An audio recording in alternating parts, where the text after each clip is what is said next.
Aboriginal and Torres Strait Islander viewers are advised that the following program contains images and voices of people who have died. Where did the voice come from? Can a voice improve Indigenous lives? Fran Kelly and Carly Williams answer these questions and more in the ABC podcast, The Voice Referendum Explained. Available now on the ABC Listen app.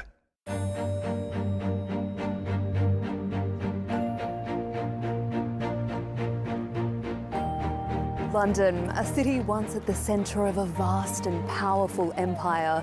In the name of the British Crown, lands and countries were claimed and colonised. I'll be voting no. We support the voice. No one understands it. We need your help.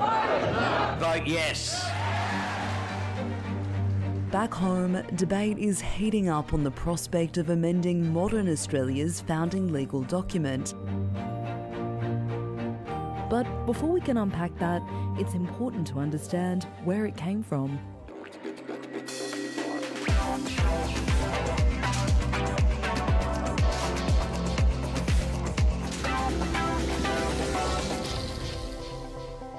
Early British settlers were ruled from afar. Many of the laws and orders for the colonies were dictated by the government here at Westminster. That would only work for so long, but I'm getting a little ahead of the story.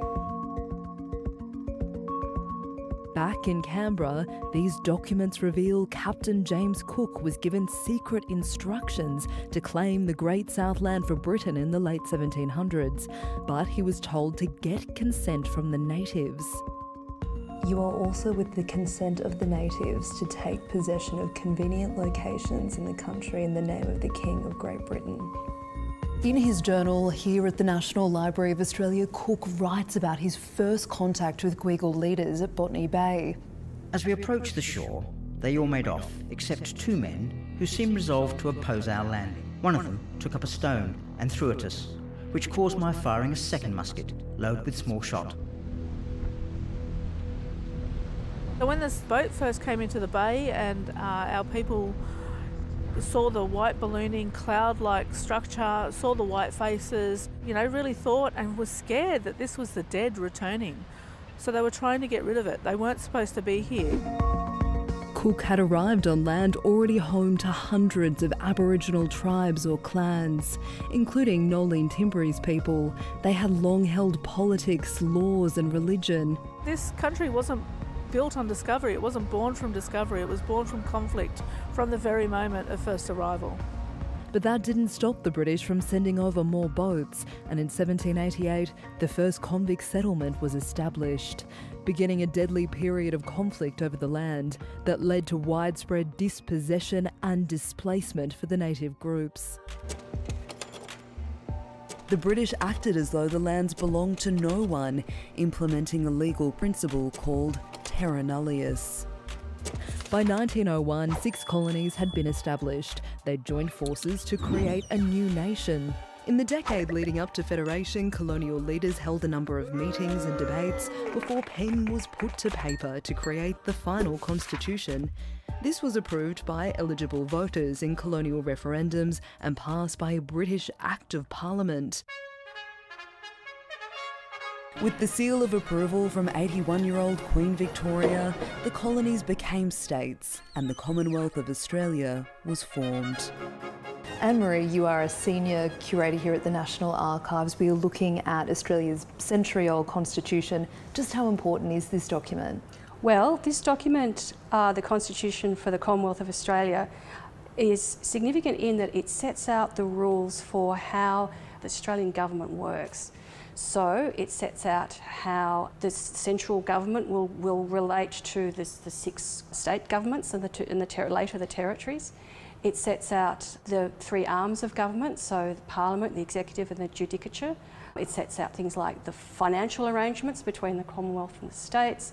It sets out the powers of the Australian Parliament, and it crucially sets out how the Constitution can be changed. Well, here it's a hands-off policy, it's a lights-off policy. Is it easy to change what's in that? It's not easy to physically interact with this document, as we can see, and it's not easy to change either. As we know, there have been 44 referenda, which is how this document sets out change will occur. and only 8 of those have been passed, there needs to be a majority of all the people in Australia and also a majority of the states. And that's quite a high bar to set. Looking at that original document, it serves as a reminder that the original Constitution excluded Indigenous people. It states that the Commonwealth wasn't to make laws for them or to include them in the census. And it stayed that way until the 1967 referendum. We want to become a part of our country. The eyes of the world are on Australia. The result of the referendum on the Aboriginal question was a resounding triumph for the Aboriginal cause. Now it's our turn to decide whether to change this document again. The question we're being asked, whether to alter the Constitution to recognise the First Peoples of Australia by establishing an Aboriginal and Torres Strait Islander voice.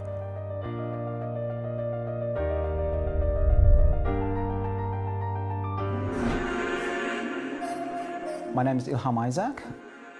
I'm open to be persuaded to vote yes in this referendum, but I'm yet to be. I'm a journalist. I originally come from China, from the Uyghur minority group from the far western region of China. As the political situation and the Uyghur persecution deteriorated, I finally decided to migrate to Australia and eventually became an Australian citizen last year in October.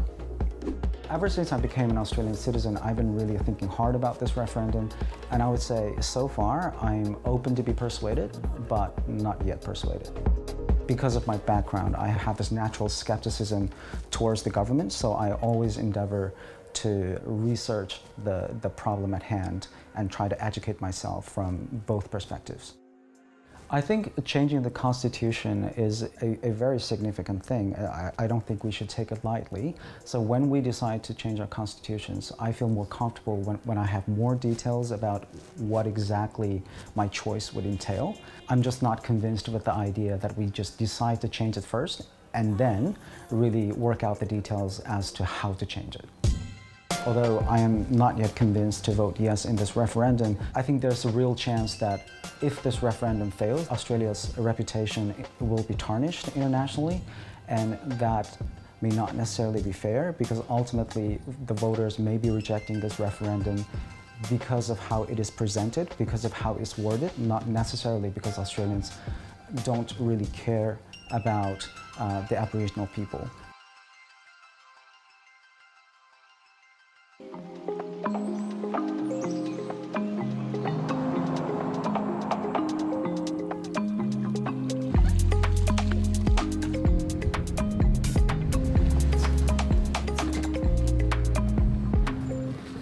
Hello, welcome to my home.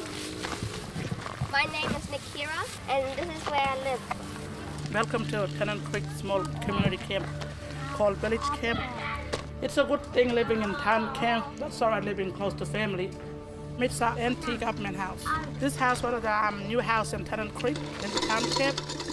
It's got built in 2020. It's a 4-bedroom house. We can't even plant a tree here because of the gravel. We can't put a grass here, safe for the kids to play on the grass because it's all gravel up. I was in this house for 2 weeks since we didn't have water running. I end up calling housing, reporting it, still no water. So I can't even wash clothes, can't even cook feed. They have one side brand on it and doesn't have a lights at the side. It's not a safe house the way I look at it. Little easy stuff, but you can wait for a year for that to get fixed. The whole door needs to be taken out and put a new door here. I live with my family, my cousins, sisters. Right now it's 13 people. Live in a house which is overcrowded. It's, that some kids are going a different way. I like to grow my kids up, but discipline is in a good way, Not getting ideas from other kids, but I like to live with my kids in my own place. Just me and my kids.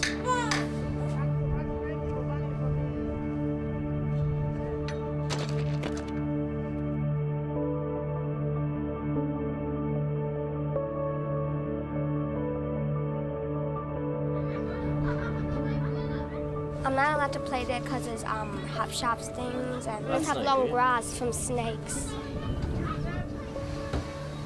Kids always come at house 4 and play with us. Oh no. This is what we're doing today. And we have everything. This is the glitter, what we paint in our nails. And this is the nail polish what we use. We're going to my grandfather's house, Norman Frank, over there. Welcome to my house. Come in. My name is Norman anyway. Come inside. This is my house. This is one big lounge. And off the lounge, we've got 3 bedrooms. My bedroom right at the back there, the middle room's the boys, the girls, the first room. This is my fridge, this is where I keep my medication. That's all my tucker I keep there too.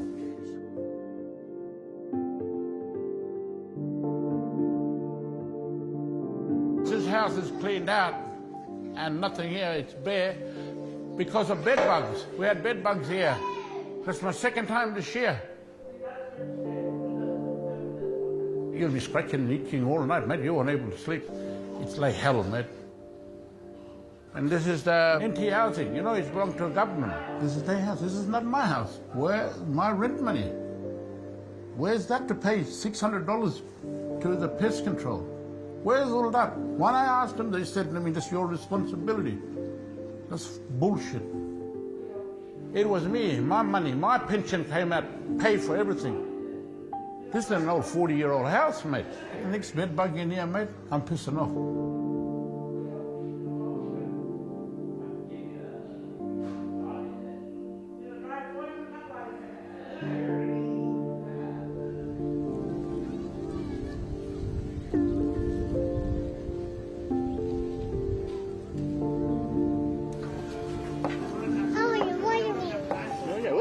I'm happy I got this house. And I'm not really happy how we get treated and put here. When I first got this house, it had never been renovated, never been sprayed out, never been even cleaned, never even been painted.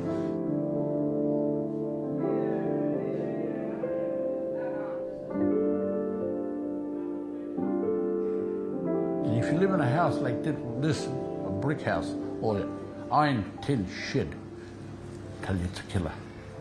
Really hot, it burns. And then we're going to get other funding from NTAIC and Cinecorp and Buckley, Backbone. And then... I feel sorry for my people on the outskirts where they got no running water, no power. They move out in the shade, in the bow shed, because of that heat in summer all the time. At least they got a shelter. We got a own generator, not really suitable for main power or light. But this will charge in phone or watch movie. We got a TV here. What are you watching on the TV? Harmonway, news and all that. Football, that's all. AFL. Power, they're too good.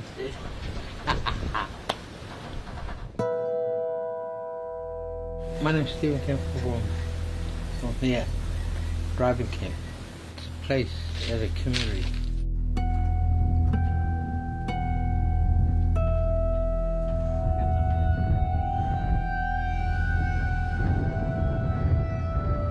They're made of tin sheds. I sleep outside, cool area. We borrow someone else's car or someone else come. I tell them to go and get water. Sometimes we walk down ourselves.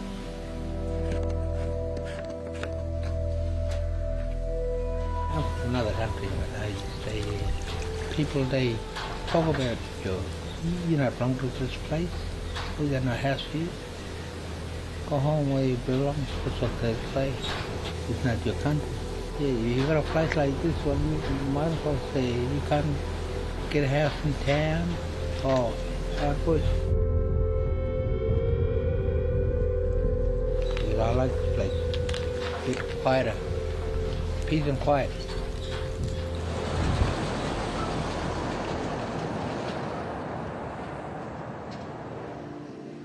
We try to get things, happening and let the whole country know what it's like here. We're cooking kangaroo tail. We gotta eat it. We light fire and then we put alfoil in the kangaroo tail and then we put it there in the fire.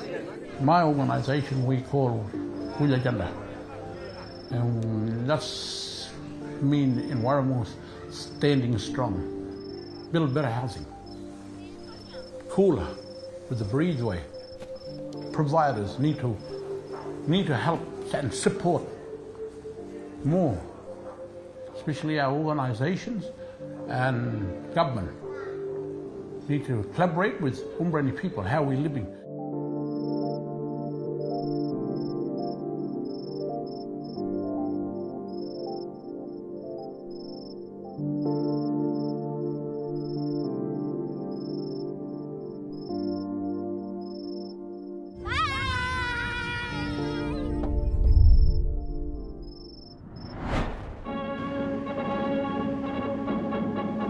Sing on.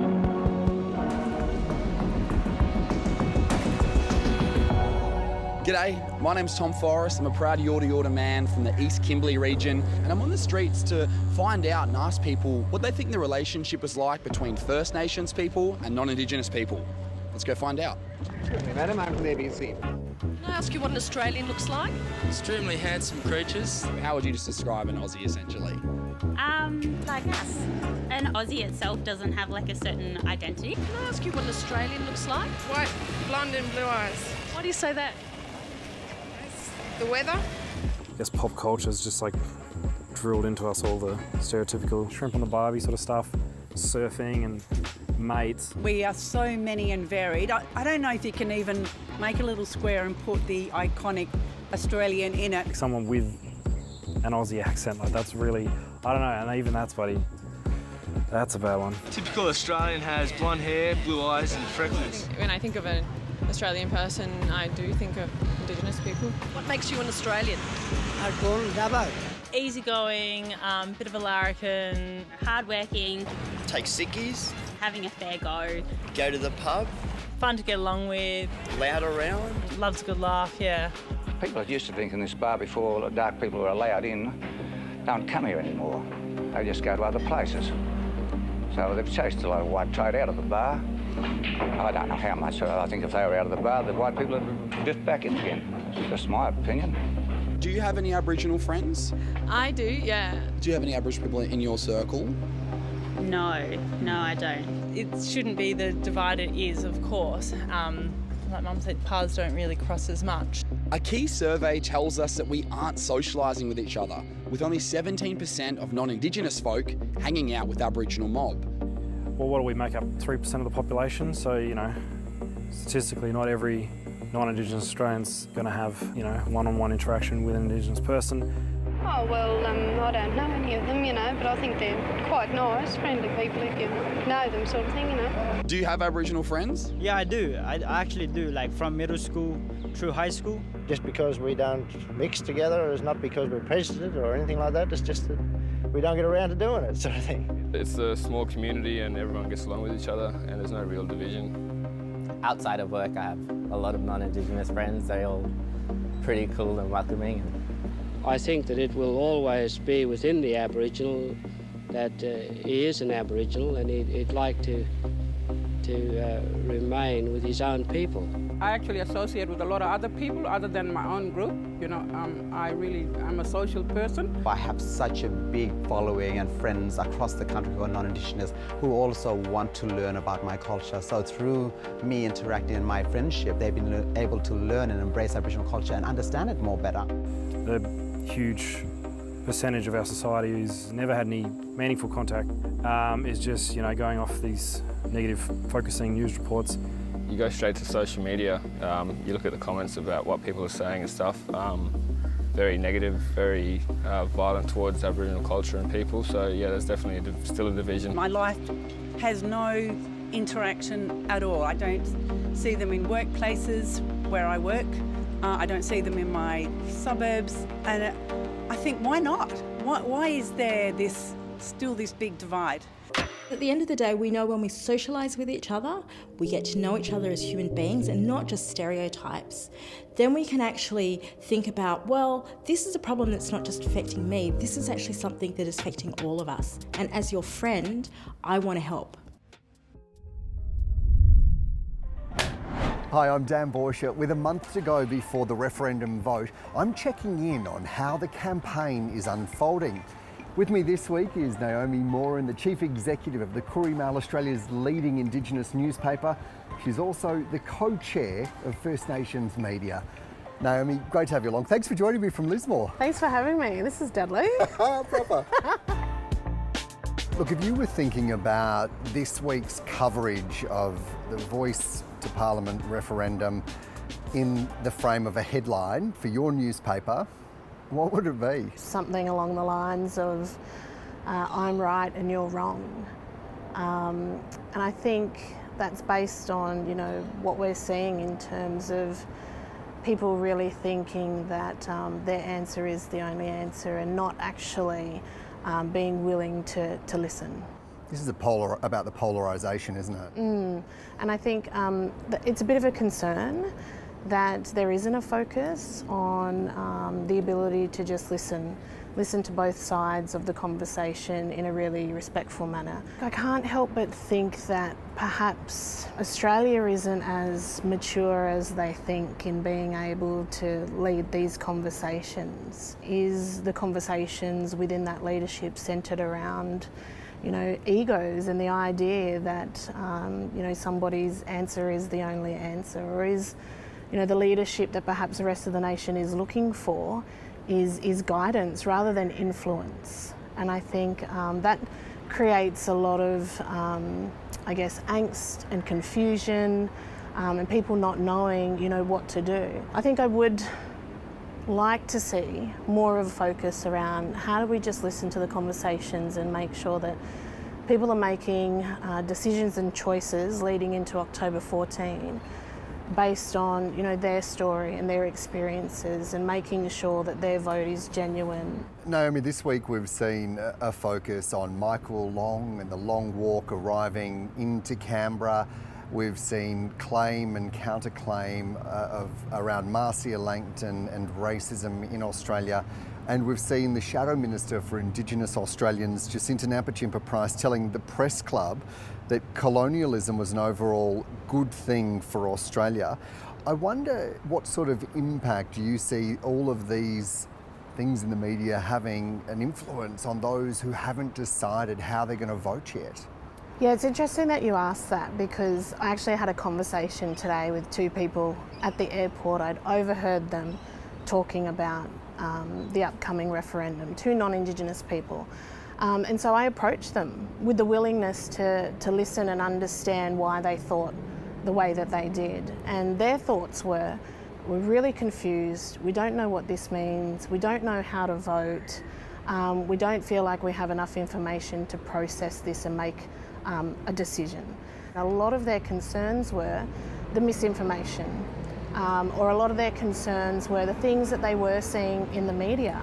And I mean, you and I only know too much just how much information, how people receive that based on the media and the perspective of media can contribute to people feeling like they either don't have enough information or that influence is greater than them being able to make that informed choice for themselves. So when I do the work myself to dissect how people are reacting the way that they are, or what motivates them, or what's driving them to be in whatever position that they're in, I wonder what their story is. And sometimes I wonder whether, for us mob, our decisions will be based on one really key thing, and that's trauma. So when we look at the history of our people and the history of those that have come before us, I wonder what those people who were on the receiving end of trauma because the nation didn't want them to exist, what would they say? For example, my great-grandparents, when their son, my grandfather, was taken away when he was 9 years old, and he lived off country for 10 years before he could come back home, and he was sent to Kinchela Boys Home. I wonder if he was here today, what his vote would be. And then I think it would only be based on his trauma story. So he would say, I will vote yes because I never want to see that type of policy embedded in the Australian culture for the future generations, including, for example, my 4-year-old son. Or he would say, I have absolutely no faith, trust, or any hope that this nation will take what happened to me serious enough to make that change. And perhaps he would vote no.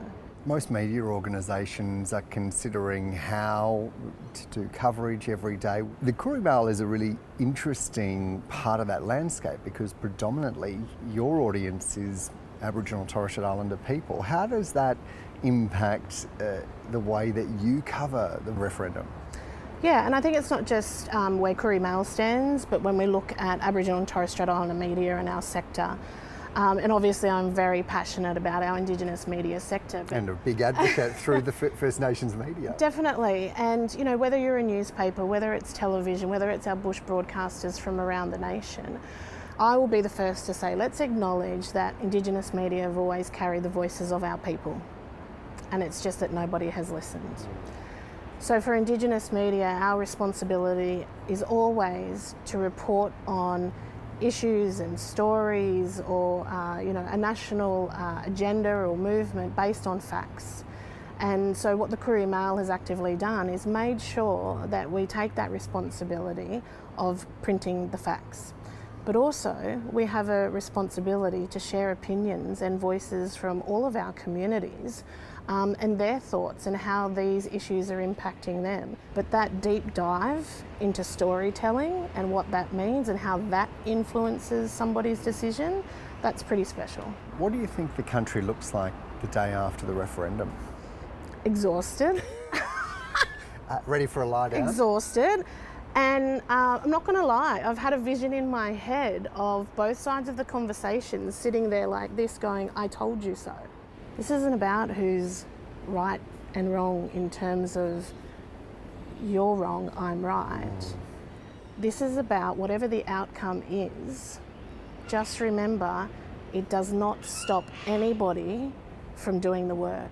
At the end of the day, how people receive this we cannot control. I think what we need to do as blackfellas is really take a look at things like our stories as individuals and communities, the stories of those that are no longer here and left this legacy of incredible black leadership that we should be, you know, attempting to follow every single day and reflect on that and what that means now to move forward in our leadership come October 15.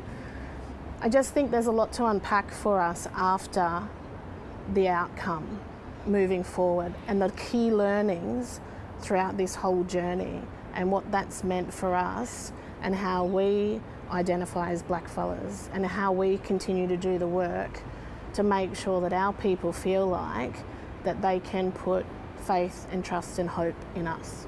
Naomi Moran, thanks so much for your company. Always great to yarn. Thanks for having me.